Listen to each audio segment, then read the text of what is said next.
want to ask you something. This is in general about rules. First of all, there are none. Okay? There are no rules. Nothing I'm saying says you must do it this way. That's a rule. You must do it this way. I'm not teaching you rules. I'm simply laying out the form, the principles, and the conventions. But it's not a rule. But, so. No. This is exactly what I learned about your book, and I just want to ask you, if I try to break sometimes for this comes someone who wants to break this general principle just to have more distinguished, I don't know, for example, now you talked about the willing of the character, no?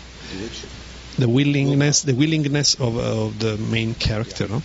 And what if there is someone who writes a movie about a character who doesn't have any kind of willingness, like, for example, in my mind is the man who wasn't there, the Coen Brothers, the barber, you know, this man who has is a man who has no desires and no willingness, and this is exactly his strength of this character. So this is a thing that we could apply to every kind of principle. Yeah. That film, for example, the Coen Brothers film, is anti-structure. And anti-structure is a choice. Classical design has willful protagonists. Minimalism has willful protagonists, inwardly willful, but outwardly seemingly passive.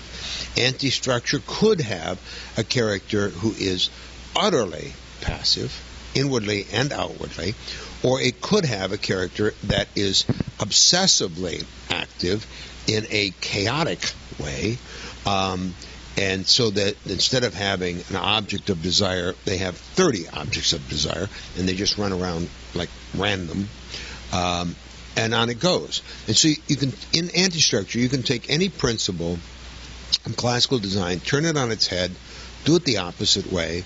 You know, as I said yesterday, all questions that begin with could are answered by sure.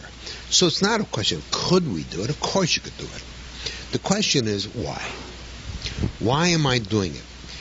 And what I said was, if it is sincere, if you believe in this character, in this world, and you really want to use this anti-structure technique to express something that you passionately believe in, do it. Okay? Do it. I mean, you know, you could argue that 8.5. It's a masterpiece of chaotic desires, right? Marcello just bouncing around. Whatever. What I warn against is wanting to do the opposite, having a character like the Coen Brothers film that is without any desire, simply for the sake of difference. If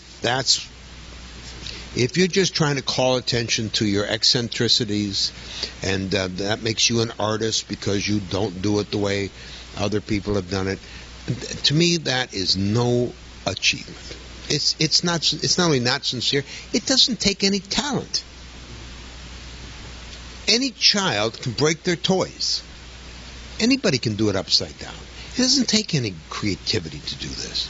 You just look at the way in which it's conventionally done. You do it unconventionally.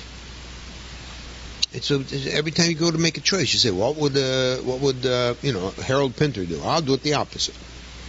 And that to me is, but if it's in order to express something very beautiful and something deeply felt, and to do it beautifully, then of course why not?